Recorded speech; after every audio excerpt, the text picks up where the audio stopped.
दोस्तों, ये कहानी एनालिस मिशेल नाम की एक लड़की की है जिसे 6 अलग अलग तरह की शैतानी शक्तियों ने अपने वश में कर लिया था और इन आत्माओं ने एनालिस मिशेल को इतनी तकलीफें दी जिसका अंदाजा आप लगा भी नहीं सकते। और उस समय उस लड़की पर क्या ही बीती होगी। एनालिस मिशेल का जन्म 21 सितंबर 1952 को जर्मन में हुआ था। ये लड़की बहुत ही खुश मिजाज और बहुत ही धार्मिक थी। अपनी जिंदगी को बहुत ही आम तरीके से जीने वाली इस लड़की की जिंदगी में ऐसा मोड़ आया जिसकी उसने कल्पना भी नहीं की थी। ये समय तब आया जब वो 16 साल की उम्र में अपने कॉलेज में अचानक बेहोश होकर गिर गई और होश में आते ही वो इस बार एक अलग इंसान बनकर उठी।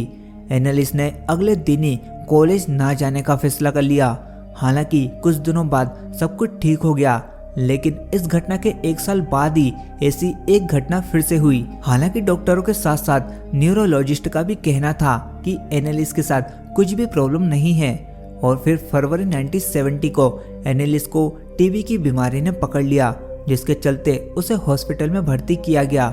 हॉस्पिटल में रहने के दौरान उसके साथ तीसरी बार ऐसी घटना हुई जिसमें वो बेहोश हो गई और अब उसके साथ चीजें कुछ ज्यादा ही भयानक होती जा रही थी। उसे अब रंग दिखाई दे रहे थे और कई तरह की आवाजें सुनाई दे रही थी और साथ में आत्माएं भी दिखने लगी थी और अब वो अजीबोगरीब हरकतें भी करने लगी थी।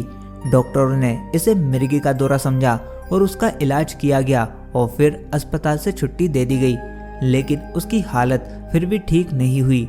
मानसिक हालत दूर न होने के बाद भी एनालिस ने अपनी पढ़ाई पूरी की और एक टीचर बनने की कोशिश की, लेकिन उसकी मानसिक स्थिति बिगड़ती जा रही थी। 1973 में एनालिस को प्रार्थना के दौरान आत्माएं दिखने लगी और अब उसे यकीन हो चुका था कि उसे शैतानी शक्तियों ने अपने कब्जे में कर लिया है। एनालिस बहुत ही बेबस हालत में थी। डॉक्टर भी उसकी कोई भी मदद नहीं कर पा रहे थे। थकार कर एनालिस के माता पिता उसे पादरियों के पास ले गए। पादरियों ने देखते ही कहा कि इस लड़की के अंदर 6 अलग अलग तरह की शैतानी शक्तियों ने कब्जा कर रखा है। कहा जाता है कि एनालिस की हालत इतनी ज्यादा बिगड़ चुकी थी कि वो फ्लोर से उठाकर अपने ही मलमूत्र को पी जाया करती थी। कोयला और कीड़े भी खाने लगी थी और कई बार तो अपने कपड़े को फाड़ दिया करती थी। इस दौरान एनालिस धार्मिक चीजें जैसे कि क्रॉस से भी दूर रहने लगी थी।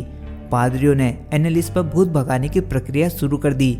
इस प्रक्रिया के दौरान एनालिस को चेन से बांधकर रखा जाता था। इतना ही नहीं, उसका खाना पीना तक बंद कर दिया गया।